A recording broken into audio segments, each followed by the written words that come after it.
কি করছো? খুদের ভাত খাচ্ছি। কি দিয়ে? ডিম ভাজা আছে, পেঁয়াজ আছে, আর ওইদিকে ঘি নিয়েছি, আচ্ছা, অল্প আলু ভাতে আছে, আর কি আছে? ডাল দিয়েছো। হ্যাঁ, কিরম লাগছে খেতে? হেব্বি হেব্বি। ও, পাক্কা 1 বছর পর খাচ্ছে। এবার ডেলি করবো না অনেকটা না খুদ। না, দেরি করতে হবে না। এখন 10:30 বাজে। হ্যাঁ, এই ভারী খাবারটা খেয়ে কাজে লেগে যাবো, আর সেই 3টের সময় খাওয়া। আরে পাখাগুলো পরিষ্কার করে পেপার দিয়ে মুড়ে রেডি করতে হবে, শীতকাল পড়ে গেছে, পাখা তো আর চলছে না। তুমি তো করবে না, আমি তো করবো। আমি করে দেখিয়ে দেবো তোমাকে। দেখবো। হ্যাঁ তুমি 2টো করবে, আমি 1টা করবো। হ্যাঁ, হ্যাঁ, ঠিক আছে। তুমি খাবে না? এবার খাবো। তুমি এই ঢেঁড়স নিয়েছো আচ্ছা, ভাতে?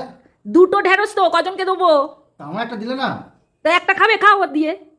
এ কি গাছের? হ্যাঁ, গাছের। বাবা 2টো ঢেঁড়স তুলে নিয়ে এসছে, সেটাই আজকে ভাতে দিয়েছিলাম। ভাগ্য খারাপ। কি করা যাবে, ওই সব দিয়েই খেয়ে নাও। ঠিক আছে, আমি খাওয়া শুরু করছি। হ্যাঁ, তুমি চলে আর এই যাও। দেখো আমার প্লেটটা দেখো, ডাল ছড়িয়ে, আলু সিদ্ধ আর ঢেঁড়স সিদ্ধ, একটা ডিম ভাজা, একটা পেঁয়াজ নিয়েছি আর কাঁচা লঙ্কা